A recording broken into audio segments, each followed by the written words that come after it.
কিছু শেখার চেষ্টা করলাম। Thank you, please sit down. যদিও আবার দাঁড়াতে হবে। হ্যাঁ, মর্নিং মর্নিং। তোমরা সব ভালো তো?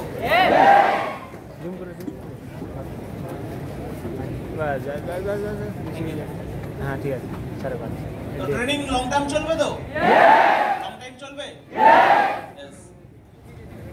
আচ্ছা, ট্রেনিং অলরেডি দুজন স্পিকার দিয়ে গেল, সুরজিৎ দিয়ে গেল। সুরজিতের জন্য একটা বিগ হ্যান্ডস হয়েছে।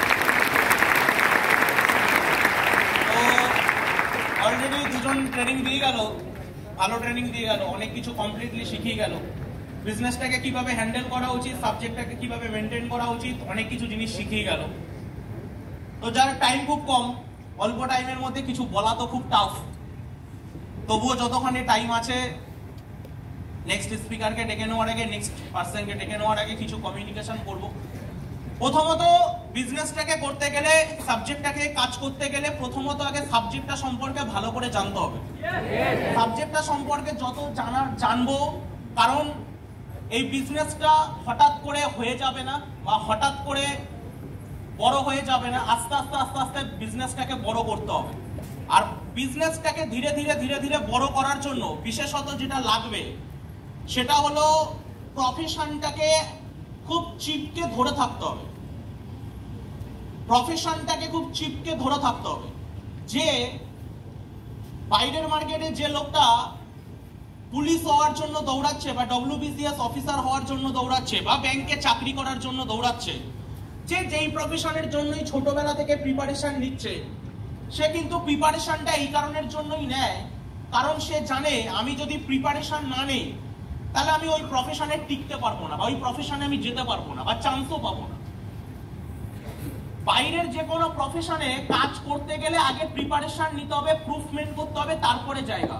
স্মার্ট ভ্যালু এমন একটা জায়গা, স্মার্ট ভ্যালু এমন একটা ক্ষেত্র যেখানে পেয়ে যাওয়ার পরে প্রিপারেশন নিতে হয়, পাওয়ার পরে তৈরি করতে হয়, পাওয়ার পরে প্রিপারেশন নিতে হয়। সো এই প্রিপারেশনের একটা টাইমিং আছে। আমি যদি মনে করি আমি 1 বছর এখান থেকে কিছু করতে পারবো, হ্যাঁ করতে পারবেন। আমি যদি মনে করি এখান থেকে 2 বছরে করতে পারবো, হ্যাঁ 2 বছরেও করতে পারবেন। কিন্তু প্রশ্ন হলো প্রফেশনটাকে কি আপনি ভালোবাসতে পারছেন? আপনি কি আপনার প্রফেশনটাকে শ্রদ্ধা করতে পারছেন? শ্রদ্ধা কাকে বলে? ভালোবাসা কাকে বলে? ভালোবাসা তাকে বলে যেটা অন্যের কথায় পালিয়ে যায় না। ভালোবাসা তাকে বলে যেটা অন্যের জন্য পালিয়ে যায় না, তাকে বলে ভালোবাসা। যেমন আপনি আপনার মাকে ভালোবাসেন, আপনার মায়ের নামে যদি কেউ কোনো খারাপ কথা বলে, আপনি আপনার মাকে মা বলা বাদ দিয়ে কাকিমা বলবেন না। আপনি আপনার বাবাকে ভালোবাসেন, তো আপনার বাবার নামে যদি কেউ কোনো খারাপ কথা বলে, আপনি বাবাকে বাবা বাদ দিয়ে কাকা বলবেন না, বাবাকে বাবাই বলবেন। সে যতই আপনাকে তার নামে নেগেটিভ দিক বা পজিটিভ দিক, বাবা বাবা, মা মা। তো যতক্ষণ পর্যন্ত আপনার সিস্টেম আপনার কাছে ওই জায়গাটা না পাচ্ছে, ততক্ষণ আপনার কিছু করা বা কিছু না করা একই ব্যাপার। যতক্ষণ পর্যন্ত আপনার কাছে ওই জিনিসটা না হচ্ছে, কমপ্লিটলি আপনি জিনিসটা না পাচ্ছেন, ততক্ষণ আপনার এখানে অ্যাচিভার হওয়া বা অ্যাচিভার না হওয়া একই ব্যাপার। তো প্রথমে আগে লাগবে নিজের প্রফেশনকে ভালো করে ডিপলি জানা, নিজের প্রফেশনটা সম্পর্কে ভালো করে ডিপলি জানা। আপনার জীবনে কি হবে না হবে এসব ভুলে যান। আপনি আগে দেখুন আপনার প্রফেশনকে কমপ্লিটলি ধরে রাখতে পারছেন কিনা লং টাইম। একটাই জীবন পেয়েছেন, এই জীবনে মোর দেন আপনাকে কাজ করতে হবে বা আপনাকে বাঁচার সুযোগ পাবেন মোর দেন 60-70 বছর, ভালোভাবে আরো যদি যায় 80 বছর, এর বেশি আপনি যেতে পারবেন না। তো আপনার কাছে জীবনে ভালো করার, মন্দ করার, সাকসেস হওয়ার, ফেলিওর হওয়ার, টাকা রোজগার করার, প্লেনে চড়ার, গাড়ি কেনার, সোনা কেনার, যা কিছু করার এই নিমিত্ত সময়ের মধ্যে করে যেতে হবে। এই নিমিত্ত সময়ের মধ্যেই আপনাকে করে যেতে হবে। আপনি যদি আবার এই নিমিত্ত সময়ের মধ্যে আপনি যদি আবার এই একে তো সময়টা খুব নিমিত্ত, আবার যদি এই নিমিত্ত সময়ের মধ্যে যদি আপনি আবার প্রফেশন চেঞ্জ করতে থাকেন, 5 বছর এই প্রফেশন, 5 বছর ওই প্রফেশন, আপনি যদি আবার নিমিত্ত সময়ে প্রফেশনটাকে চেঞ্জ করতে থাকেন, তাহলে তো আপনার অবস্থা আরো বেশি কায়েল হয়ে যাবে। আপনার প্রফেশন আপনাকে কিছু দিক না দিক, পড়ে থাকেন, মাথায় একটা জিনিস জানবেন, ভিখারি কোনো কাজ করে না। ভিখারি ভিক্ষে পেলে খায়, ভিক্ষে না পেলে খায় না, বাট ও কাজ করে না। তাহলে ও যদি কিছু না করেও যদি ও বেঁচে আছে, আপনিও থাকবেন, মরবেন না, আপনিও থাকবেন। কিন্তু যদি এই প্রফেশনের সাথে থাকেন, তাহলে একটা সুযোগ কি হবে, আপনি এই প্রফেশনের সাথে থাকলে আপনি একটা জিনিস করতে পারবেন, সেটা হলো আপনার সময়টা বদলাবে। এই প্রফেশনে এমন কেউ থাকবে না যে শুধু খারাপটাই দেখবে, যার সাথে শুধুই খারাপ হবে, কেউ থাকবে না। এই ইন্ডাস্ট্রিতে একজনও থাকবে না যার সাথে শুধু খারাপ হবে, শুধু তার খারাপ সময় চলবে, হতে পারে না। সময় এখানে আপনার বদলাবেই, সময় এখানে আপনার বদলাবেই। কিন্তু একটা ভুল যদি করে দেন, একটা মিস্টেক যদি করে দেন, একটা গলতি যদি হয়ে যায়, যদি ভুল বশত কোনো কারণে কারোর উপর ইগো দেখিয়ে কোনো কিছুর বিনিময়ে যদি ছেড়ে দিয়েছেন, প্রফেশনটাকে যদি মিস করে দিয়েছেন, তাহলে আর একটা সুযোগ আপনি মিস করে যাবেন। সময় যদি একবার খারাপ যায়, বদলাতে আর পারবেন না। এটাকে মানুন না মানুন, আমি ফিল করেছি তাই আপনাকে বললাম। মানা না মানাটা আপনার ব্যাপার। আমি জানি মানুষ ততক্ষণ পর্যন্ত কোনো জিনিস অ্যাকসেপ্টেড করবে না যতক্ষণ না সে সেটা নিজে ফেস করেছে। ইয়েস, যতক্ষণ না পর্যন্ত সে সেটা নিজে ফেস করে, মানুষ সেটা মানতে চায় না, এটা মানুষের নেচার। তো আমি আমার ফিলিংসটা আপনাকে বললাম। আপনি এই ইন্ডাস্ট্রির সঙ্গে যদি যুক্ত থাকেন, এখানে যদি থাকেন, একটা জিনিস হবেই, উত্থান পতন সবার জীবনে আছে, সবার জীবনে। কোন মানুষের জীবন কখনো সেম সাইকেলে যায় না, একটা টাইমে আসতে পারে, যাই হোক চিপকে ধরে থাকতে হবে। হ্যালো, কথাটা বলতে পারছি কি বলতে পারছি? আজকের আমরা এই ইন্ডাস্ট্রিতে আমরা কিচ্ছু করিনি, আমরা শুধু এই ইন্ডাস্ট্রিটাকে চিপকে ধরে রেখেছি।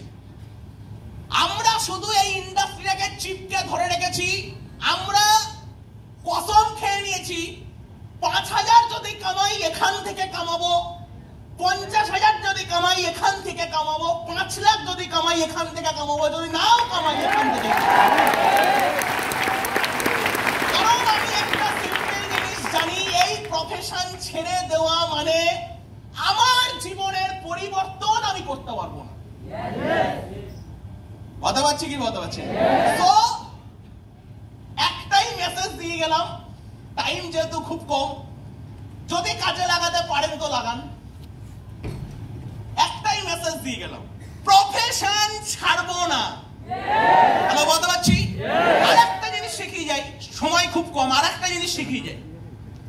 যখন দেখছেন যতটুকু আপনি সহ্য করে নিতে পারলেন, ঠিক আছে, আপনি যেটা মেনটেন নিজের থেকে করে নিতে পারলেন, অল দ্য বেস্ট।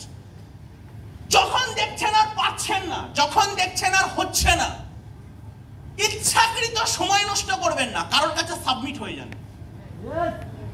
সাবমিট হওয়া, নত হওয়া, এটা আপনার উপরে। সাবমিট হওয়ার জন্য একটাই জিনিস লাগে, মানসিকতা, বড় হওয়ার মানসিকতা। আপনি যদি সাবমিট না হচ্ছেন, অযথা সময় নষ্ট করবেন না। কারণ মাথায় রাখবেন, সময় আপনার কাছে কিন্তু লিমিটেড, আপনার কাছে টাইম কিন্তু লিমিটেড। এই জীবনে আপনার কাছে কিন্তু টাইম লিমিটেড। বোঝানোর লোক কম, বিপদে ফেলে দেওয়ার লোক বেশি, বোঝানোর লোক কম, উঠে তুলে দাঁড় করানোর মানুষ, বোঝানোর মানুষ কম, সব কিন্তু কম। শিক্ষা দেওয়ার মানুষ কম, অ্যাটিটিউড দেওয়ার মানুষ কম, ডেভেলপমেন্ট করিয়ে দেওয়ার মানুষ কম, বুদ্ধি দেওয়ার মানুষ কম, হেল্প করার মানুষ কম। কেউ কিন্তু আপনাকে তুলে দাঁড় করাবে না, কেউ কিন্তু আপনার দায়িত্ব নেবে না, কেউ কিন্তু আপনার পাশে দাঁড়াবে না, কেউ কিন্তু বাইরে আপনাকে হেল্প করবে না, কেউ কিন্তু আপনার সাথ দেবে না। তাই একটা জিনিস মাথায় রাখবেন, বড় হয় যারা জীবনে বড় হতে এসেছে, যারা জীবনে বড় হতে এসেছে, তাদেরকে একটা অ্যাটিটিউড মানতেই হবে, মেনটেন করতেই হবে, সাবমিট। অযথা অহংকার রাখবেন না, অযথা ইগো রাখবেন না, অযথা নিজের ভিতরে দম্ভ রাখবেন না, সাবমিট হন, নত হন। আপনি বলবেন ও দেখে নেবে, আমি নত হলে ও দেখে নেবে, নিক নিক। আপনি যেদিন আপনাকে বুঝতে হবে, আপনাকে বড় হতে হবে, আর বড় হওয়ার জন্য নত হতে হবে, শিখতে হবে, জানতে হবে। এর জন্য ধৈর্য ধরতে হবে, এর জন্য অপেক্ষা করতে হবে। তাড়াহুড়ো করলে হবে না, ধৈর্য ধরতে হবে, অপেক্ষা করতে হবে, মানতে হবে। দুনিয়া ভাড়ে যায়, ওদের কথা বাদ দিন, ওরা যা পারে বলুক। আপনি বলবেন ও দেখে নিল, আমি ওই সিনিয়রটার কাছে গিয়ে সাবমিট হলাম, ও দেখে নিল, এ বাবা ও আমাকে অসম্মানজনক কথা বলবে না। ভুলে যান অন্যের অসম্মান। সম্মান অসম্মান আপনার হাতে, সম্মান অসম্মান আপনার হাতে। সম্মান অসম্মান লোকের হাতে রাখবেন না। সম্মান আর অসম্মান আপনার হাতে ভগবান দিয়েছেন। আপনার হাতে একটা চাবিকাঠি আছে, আপনার হাতেই আছে সম্মান, আপনার হাতেই আছে অসম্মান। এই চাবিকাঠি একমাত্র ভগবান আপনাকে দিয়েছে।